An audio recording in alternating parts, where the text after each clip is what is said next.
Hi மக்களே, வணக்கம். எப்போவுமே நான் கண்ட கனவு பலிக்கும். எங்கள் அம்மா இறந்து போகிறதுக்கு முன்னாடி கனவு வந்தது. அதே மாதிரி எங்கள் அம்மா இறந்துட்டாங்க. இப்போ அதே மாதிரி இந்த விஜய் கட்சியில் இருக்காரான்னு கூட எனக்கு தெரியாதப்போ வந்த கனவு தான். வானளவாகிய வெற்றி பெறுவாருன்னு சொல்லிட்டு. அப்போ நான் சரி, யார் வந்தால் நமக்கு என்ன, நம்ம என்ன இவங்க போடுற சோறா நம்ம திங்க போகிறோம், நம்ம கஷ்டப்பட்டால் தானே நமக்கு சோறுன்னு அசால்ட்டாக இருந்துட்டேன். ஆனால் இந்த அணில் குஞ்சுங்கள் கூட்டம் ஈனமான இல்லாமல் ரோடாக நான் அம்மா இருப்பேன், தங்கச்சியாக இருப்பேன், பொண்டாட்டியாக இருப்பேன், அண்ணா ஒரு மெசேஜ், அண்ணா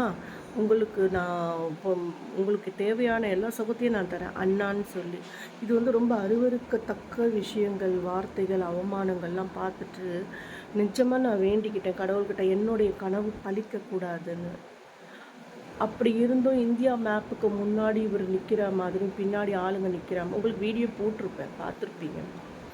அப்படின்னு சொல்லிட்டு நான் பார்த்தேன். அப்போவும் இந்த கனவுல என்ன அர்த்தம்னு தெரியல. அதுக்கப்புறமா இந்த மாதிரி நாட்டு மக்களை ஏமாற்றி இந்த மாதிரி ஆள போகிறாரு, என்ன பண்ண போகிறாரு தெரியலன்ற மாதிரி சொன்னேன். எனக்கு என்னென்னா, இவங்கெல்லாம் வர்றதோ தோக்கிறதோ எனக்கு பெரிய விஷயம் கிடையாது. ஆனால் இவங்க வர்றதால இந்த நாட்டில் இவ்வளோ மாதிரி ஒரு கேவலமான பெண்கள் இருக்கிறாங்க. இவங்க அடங்குவாங்களா? சரி, நம்ம அண்ணன் ஜெயிச்சிட்டாரு, அதனால நம்ம இனிமேல் அடக்கமாக இருக்கணும், அண்ணனுக்கு நல்ல பேர் வாங்கி கொடுக்கணும்னு அடங்குவாங்களா? இல்லை இன்னும் ரொம்ப ஓவராக ஆடுவாங்களான்னு தெரியாது. இந்த தமிழ்நாட்டு மக்களை கடவுள் தான் கடவுள் காப்பாற்றணும்னு நினச்சிருந்தா என் கனவு பலிக்க விடாமல் செஞ்சுருக்கலாமே. பார்க்கட்டும் என்ன பண்ணுறாருன்னு பார்ப்போம். நிஜமாக நான் நினைக்கவே இல்லை இவர் வரக்கூடாதுன்னு தான் நான் நினச்சேன்.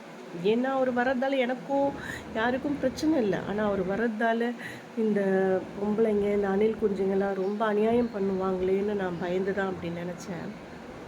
இவங்க யார் வந்தால் நமக்கு என்ன, நம்ம போய் கஷ்டப்பட்டால் தான் நமக்கு சாப்பாடு, ஏதோ அடிப்படை மக்களுக்கெல்லாம் நல்லது நடக்கும்ன்றதுக்காக தான் நான் நினச்சேன். இவங்க வந்தால், தாவை காலங்க வந்தால் அசிங்கப்படுத்திடுவாங்கன்னு நினச்சேன். ஆனால் எல்லாத்தையும் மீறி என் கனவு பளிச்சிருச்சுன்னு நினைக்கும் போது கஷ்டமாக இருக்குது. ஏதோ கடவுள் காப்பாற்றட்டும் நண்பர்களே.